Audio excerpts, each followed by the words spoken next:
নমস্কার, স্কিল বাংলা চ্যানেলে আপনাদের সকলকে স্বাগত জানাই। ইরান যে স্ট্রেট অফ হরমুজ দখল করে রেখেছিল, যেটা যুদ্ধের মেন টপিক হয়ে উঠেছিল, আমেরিকার প্রেসিডেন্ট ডোনাল্ড ট্রাম্প গর্ব ভরে জানালেন যে স্ট্রেট অফ হরমুজ আর জীবনে ইরান বন্ধ করবে না, কথা দিয়ে দিয়েছে।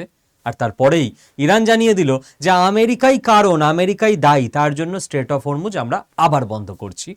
এই গোটা ব্যাপারটায় কি চলছে সাপলুডোর খেলা, এবং এক্স্যাক্ট এখন যুদ্ধের শেষ পরিণতি অন্তিম জায়গায় আমরা চলে এসেছি।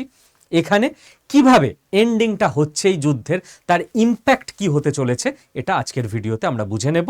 আর তার আগে গতকাল ভিডিও দিতে না পারার জন্য দুঃখিত, এবং খুব সম্ভবত আমি আগামী দুটো দিন, রবিবার আর সোমবার, বড় ভিডিও দিতে পারবো না। তার জন্য আগাম ক্ষমা চেয়ে নিচ্ছি। তার কারণ হচ্ছে অক্ষয় তৃতীয়ার পুণ্য লগ্নে সোমবার সকালে আমি নতুন অ্যাড্রেসে, নতুন ফ্ল্যাটে শিফট করছি।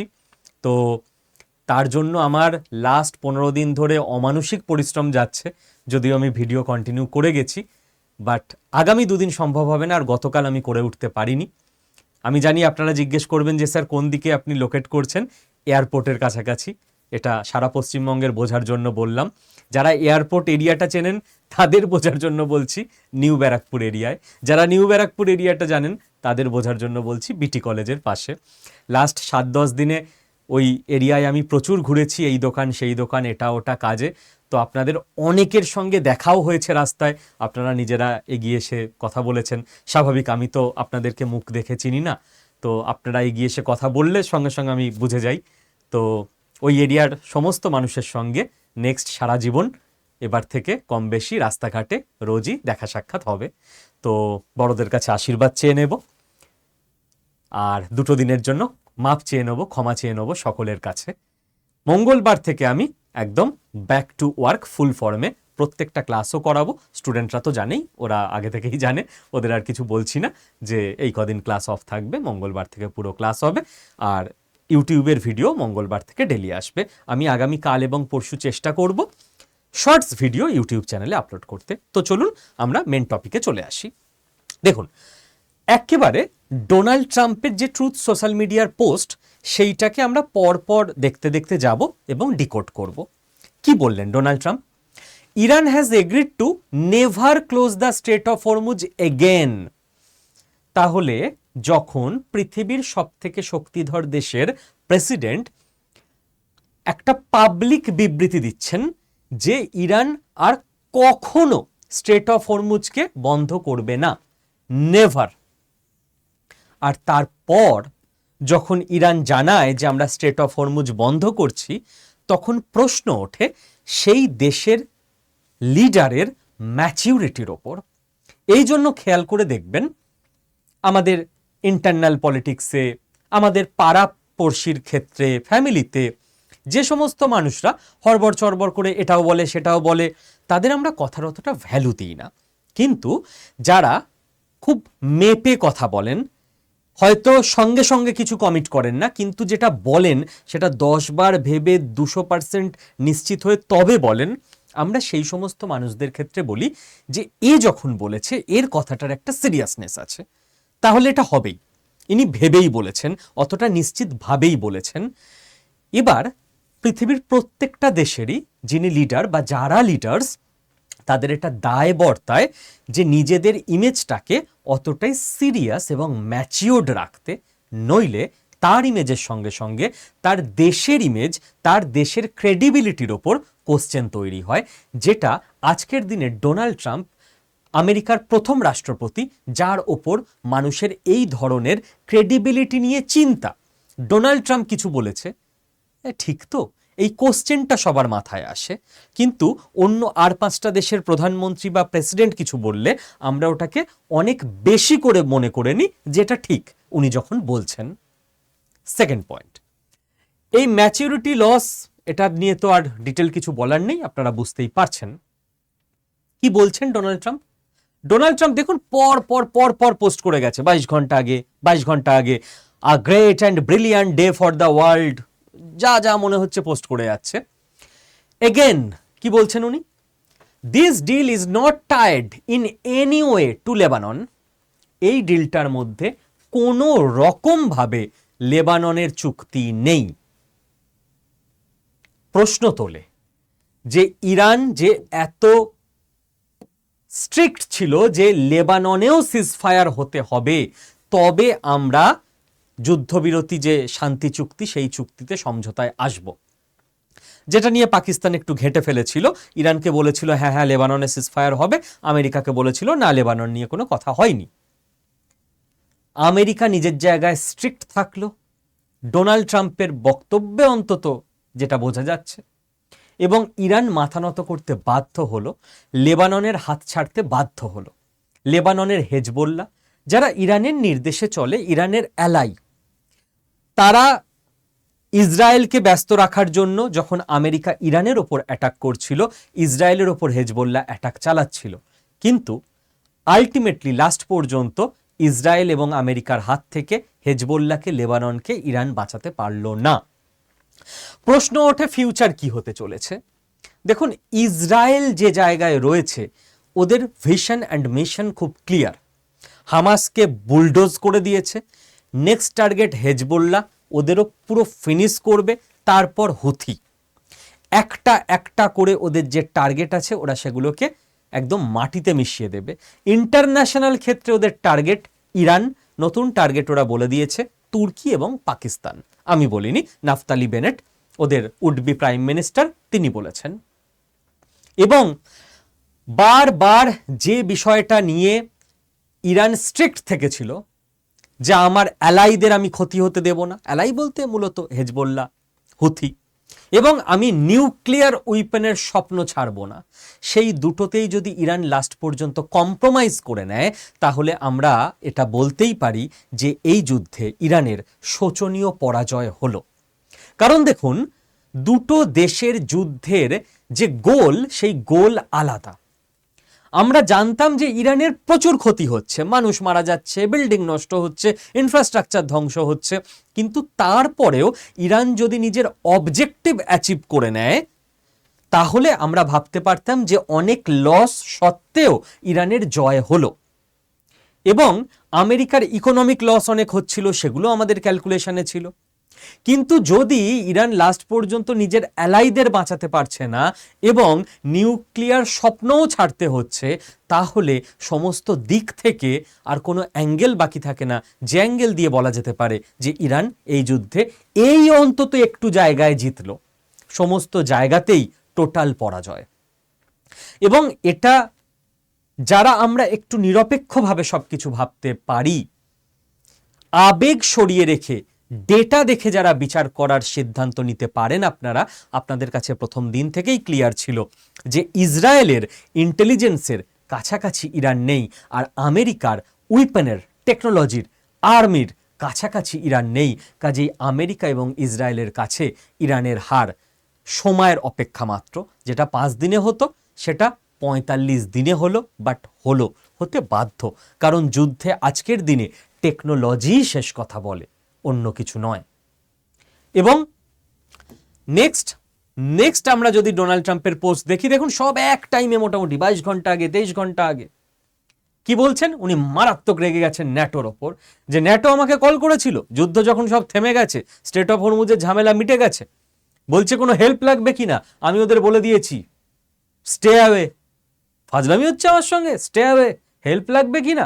দিয়ে ন্যাটোকে উনি ব্যঙ্গ করে বলছেন পেপার টাইগার, কাগুজে বাঘ, কিছু করার সাহস নেই, যুদ্ধ মিটে যাওয়ার পর এসছে হেল্প লাগবে কিনা। They were useless when needed, যখন দরকার ছিল ওরা তখন ইউজলেস ছিল। এখান থেকে দুটো জিনিস আমাদের বুঝতে হবে ডিকোড করে ডোনাল্ড ট্রাম্পের বক্তব্য। ন্যাটোর ফিউচার কি? ন্যাটোর ফিউচার আমি অন্তত কিছু দেখতে পাচ্ছি না লজিক্যাল ওয়েতে।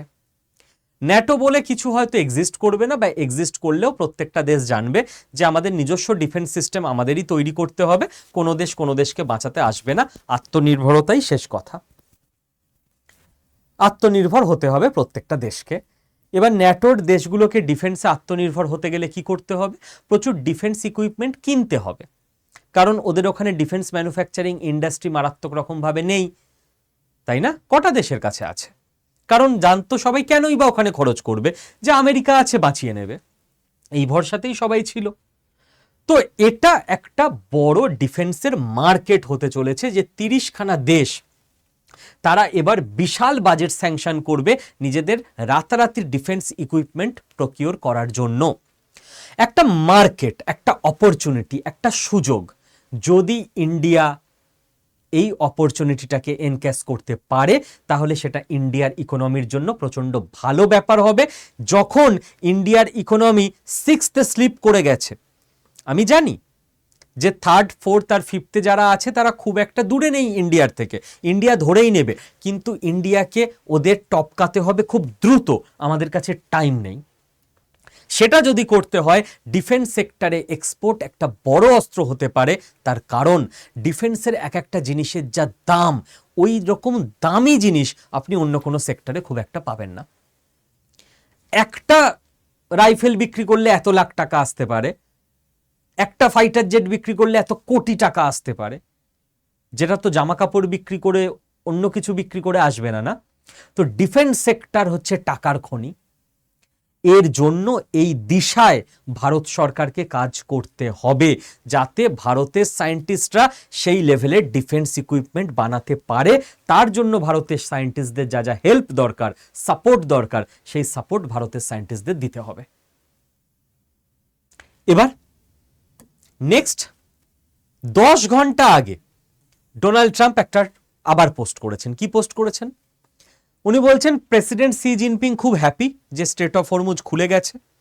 তখন উনি জানতেন না যে স্ট্রেট অফ হরমুজ আবার বন্ধ হতে চলেছে।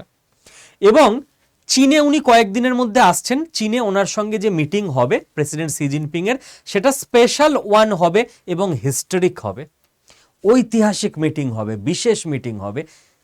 কি চাইছে আমেরিকা? কি চাইছে চীন?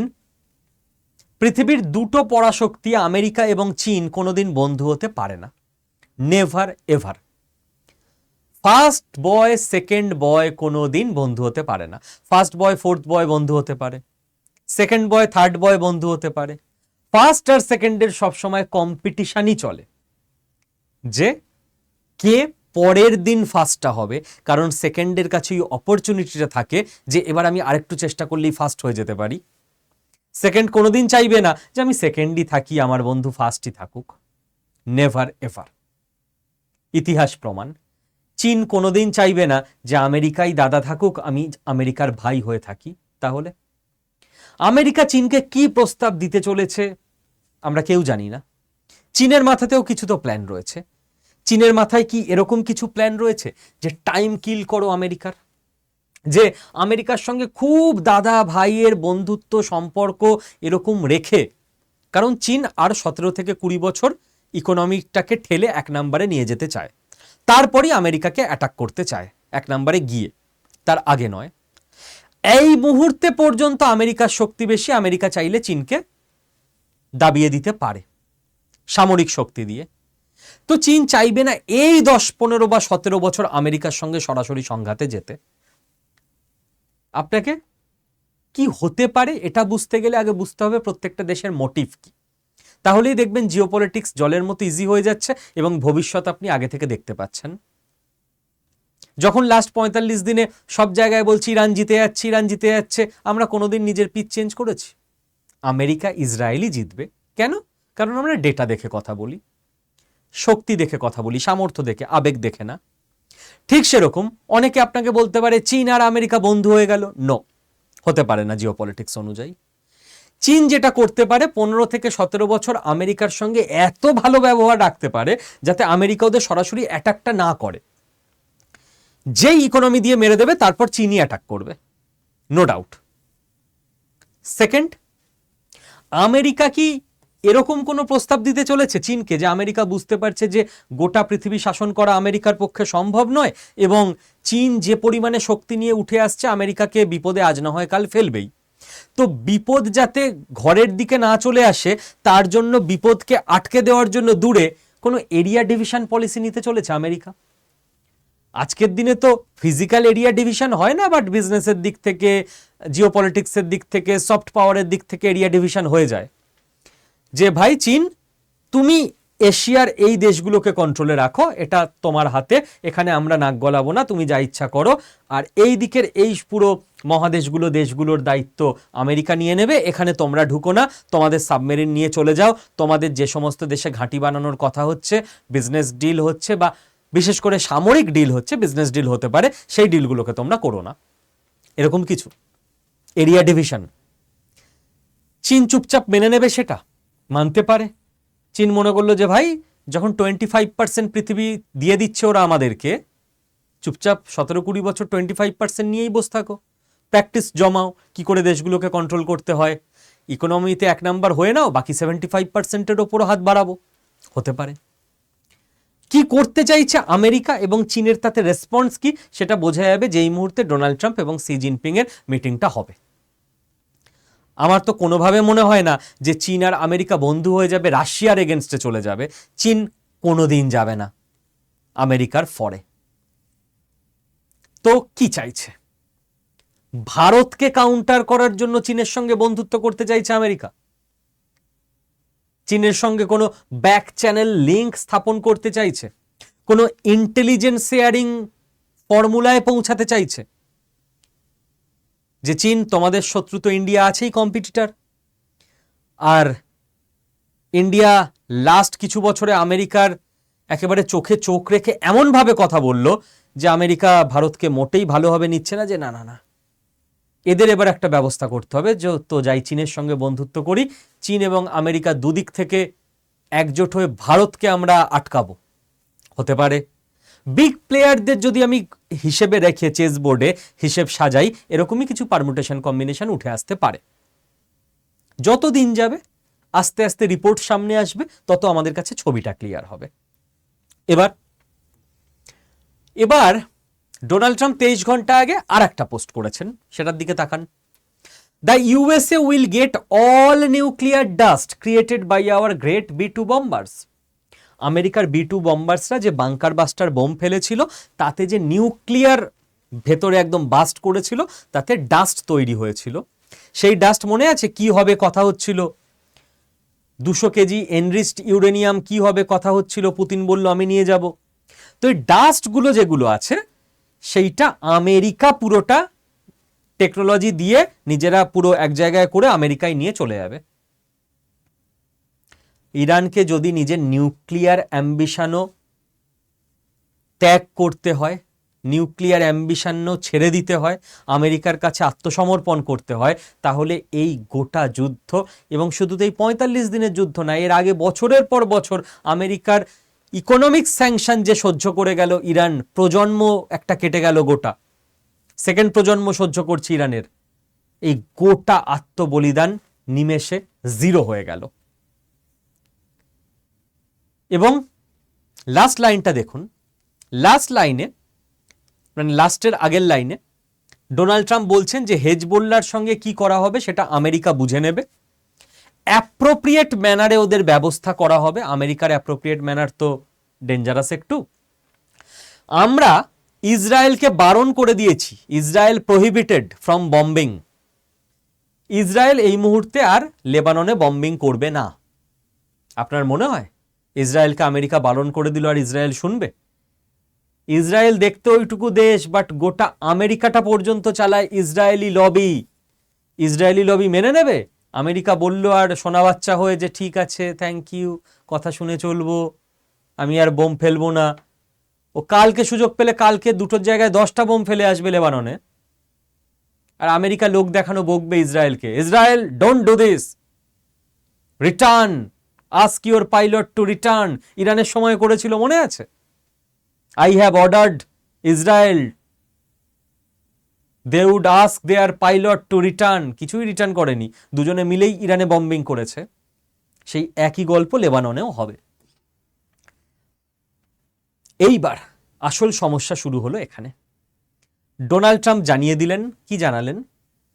যে স্ট্রেট অফ হরমুজ তো কমপ্লিটলি ওপেন আর ready for business and full passage, but the naval blockade will remain in full force and effect। কিন্তু পুরো যে নেভাল ব্লকেড করে রেখেছে আমেরিকা, ইরানকে পুরো ঘিরে রেখেছে আমেরিকান নেভি, সেটা এই রকমই থাকবে যতদিন না ইরানের সঙ্গে প্রত্যেকটা ব্যাপারে 100% ট্রানজ্যাকশন কমপ্লিট হচ্ছে। পুরো নিউক্লিয়ার ডাস্ট আমেরিকা নেবে, এনরিচড ইউরেনিয়াম নেবে, A to Z শর্ত সাইন হবে, মেনে চলা হবে, তবেই আমেরিকা ওখান থেকে বেরোবে, নইলে বেরোবে না। তো আমেরিকা ব্লক করে রেখে দিয়েছে ইরানকে। এইবার এর প্রোটেস্টে ইরান করেছে কি, ইরান স্ট্রেট অফ হরমুজে গুলি চালাতে শুরু করে দিয়েছে।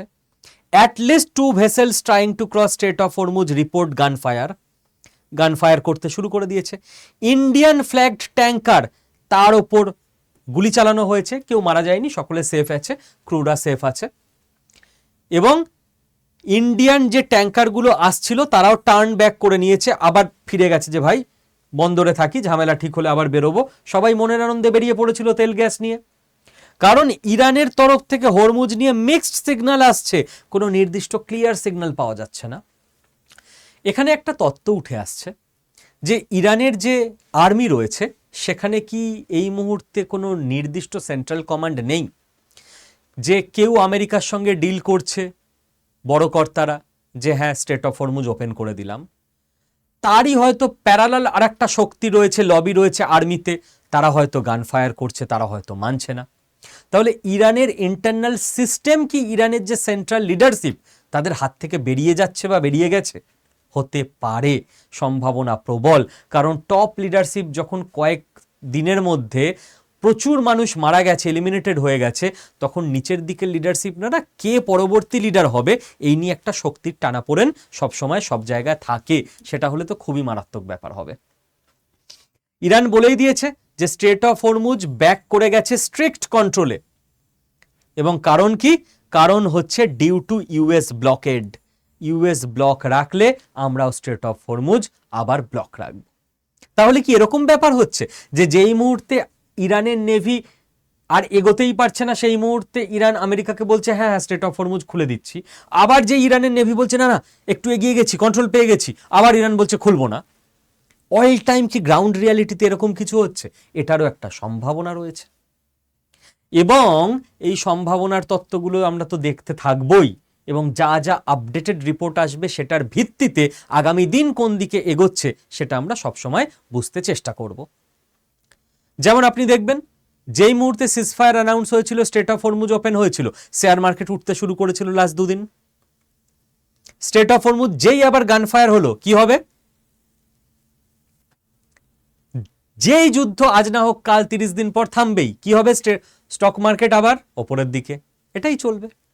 কিন্তু আমি একটু বোঝার চেষ্টা করছিলাম আজকে, আপনাদের সঙ্গেও আলোচনাটা জরুরি, যে এই যে যুদ্ধ হলো, আমরা যদি একটা তুল্যমূল্য বিচার করি, কাদের কি লস হলো, তারপর আপনারাই ভেবে দেখুন এই যুদ্ধে আলটিমেটলি কে জিতলো। মৃত্যু আমেরিকার 13 থেকে 15 জন মারা গেছে, ইরানের মারা গেছে 1,500 থেকে 6,000 লোক। 13,500 যদি আমি কম করেই ধরি। আহত আমেরিকার মোটামুটি 538 জন মতো, ইরানের 15,000 থেকে 26,500। লিডারশিপ, কোনো টপ লিডারশিপ কেউ মারা যায়নি, এদের সুপ্রিম লিডার মারা গেছে এবং টপ 250 সিনিয়র লিডার মারা গেছে।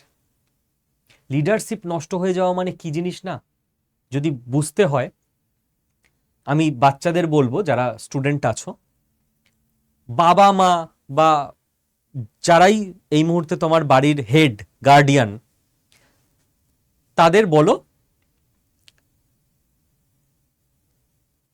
বেশি কিছু করতে হবে না, সকালবেলা ঘুম থেকে উঠে তারা কোনো একটা আত্মীয়র বাড়ি চলে যাবে, রাত্রিবেলা ফিরে আসবে। আমি 24 ঘন্টাও বলিনি, রাত্রিবেলা ফিরে আসবে 12 ঘন্টা, এবং তোমায় বাবা বা মা কোনো ইনস্ট্রাকশনও দিয়ে যাবে না তোমাদের ভাই বোনদের যে কি রান্না হবে, কি খাওয়া হবে। 12 ঘন্টা বাড়িটা চালিয়ে দেখাও। পাগল পাগল লাগবে, রান্না কি করব, কোথায় আছে এটা, বাজার তাহলে কি করব, এইটুকু টাইমের মধ্যে কি করে ম্যানেজ করব, স্কুল আছে স্কুল যাব কি করে, এইখানে তাহলে কোন তালাটা দিতে হয়, কিছু বুঝে পাবে না। এইটা হচ্ছে লিডারশিপ। যে তোমার বাড়ির লিডার, সে এত বছর ধরে বাড়িটাকে হ্যান্ডেল করছে, তার মাথায় খাপে খাপে বসানো মায়ের মাথায়, কি রান্না হবে, কতক্ষণে হবে, কি আছে, কতটা রসদ আছে, কোন মশলাটা কম আছে, কোনটাকে আনাতে হবে, কোন তালাটা কোথায় দেওয়া হবে।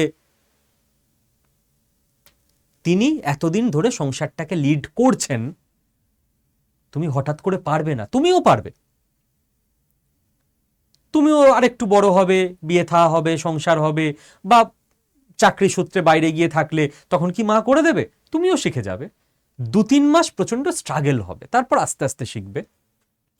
বাট হঠাৎ করে প্রথম দিন তুমি দেখছো গার্জিয়ানরা কেউ নেই, তোমাকে লিড করতে দিয়ে দিয়েছে সংসার, তুমি পারবে না, টোটাল ফ্লপ হবে। এবার সংসার টোটাল ফ্লপ হলো কোনো ব্যাপার না, তুমি তোমার ভাই বোন বা বাড়িতে বাচ্চারা যারা আছো তাদের খাওয়া ঘুম এসব একটু অসুবিধা হলো। বাট দেশের ক্ষেত্রে যখন এরম ফ্লপ, যে লিডার নেই, যে কেউ চালাচ্ছে। আমেরিকার কোনো শিপ ডোবেনি, একটা ক্যারিয়ারকে খালি রিপেয়ারের জন্য নিয়ে যাওয়া হয়েছে, আগুন লেগে গেছিল। ইরানের 90% নেভি ধ্বংস হয়ে গেছে, 155টা ভেসেল ধ্বংস হয়ে গেছে। এয়ারক্রাফট এদের 16টা গেছে আমেরিকার, ইরানের গেছে 55টা এয়ারক্রাফট। ইনফ্রাস্ট্রাকচার, আমেরিকার 17টা বেস আর রাডার ড্যামেজ হয়েছে। ওই মনে আছে একটা খুব দামি রাডার ড্যামেজ করে দিয়েছিল ইরান। ইরানের 85 থেকে 90% পুরো এয়ার ডিফেন্স সিস্টেম আর উইপেন ফ্যাক্টরি সেটাই ড্যামেজ হয়ে গেছে। ইকোনমিক কস্ট, আমেরিকার ক্ষতি হয়েছে মোটামুটি $42 বিলিয়ন, ডেলি অলমোস্ট $1 বিলিয়ন, যেটা আমরা বলছিলাম। আর ইরানের ইনফ্রাস্ট্রাকচার ড্যামেজ কত হয়েছে, যে জিনিসগুলো ব্রিজ থেকে বিল্ডিং থেকে ভেঙেছে, $270 বিলিয়ন থেকে $1 ট্রিলিয়ন। ইরান নিজেকে রিকভারি করতে পারবে নেক্সট 20 বছরে ইকোনমির দিক থেকে? ওই ব্রিজ আবার ইরান বানাতে পারবে? টাকা কোথায়? আপনাদের সামনে ক্লিয়ার এই যুদ্ধের ফলাফল। এবার লাস্ট আমি একটাই কথা বলবো, যে 17ই এপ্রিল থেকে আমরা শুরু করে দিয়েছিলাম স্কিল বাংলার সবাইকে নিয়ে বিজনেস ট্যাক্সেশনের ট্রেনিং দেওয়া। কারণ ইন্ডিয়াকে এগোতে হবে, বিজনেস করতে হবে। বিজনেস ছাড়া কোনো দেশ এগোবে না, কারণ বাণিজ্যে বসতে লক্ষ্মী। স্কিল বাংলার যারা পড়ান, যারা টিচার, তাদের রেপুটেশন, তাদেরকে খুঁজে আনা হয় অনেক ধৈর্য ধরে। ভারতবর্ষের বেস্ট মানুষরা, বেস্ট বাঙালিরা এখানে পড়ান।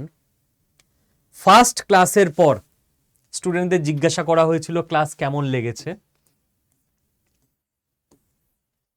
ফার্স্ট ক্লাসের পর স্টুডেন্টদের জিজ্ঞাসা করা হয়েছিল কেমন লেগেছে।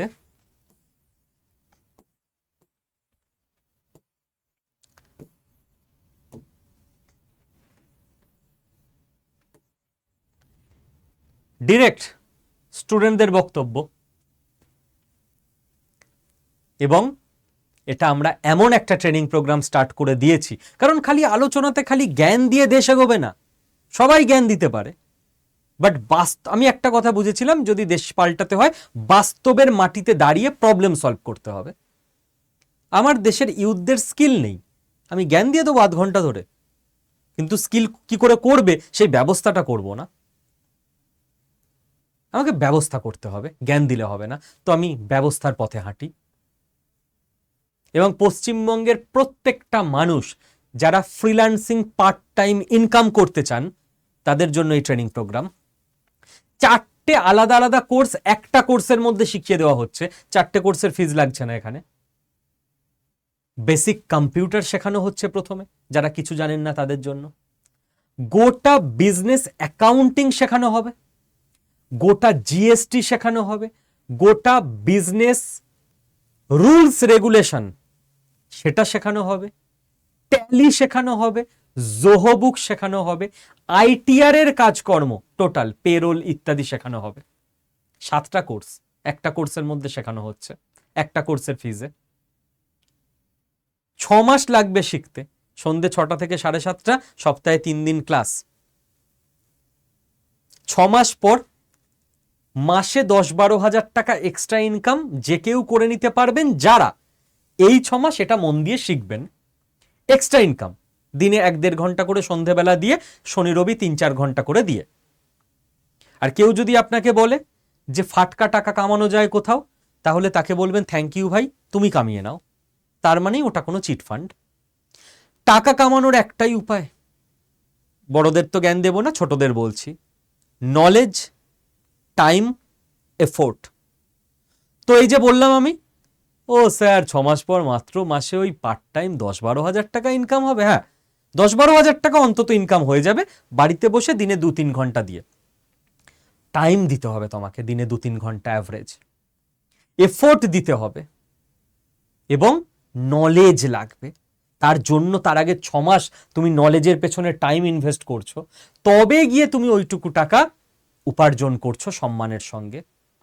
বা আপনারা যারা বড়রা আছেন, আপনারাও রিটায়ার্ড পারসন বা বিজনেস বা চাকরি আছে কিন্তু একটু টাইম সন্ধ্যাবেলা পেয়ে যান, বা গৃহবধূ,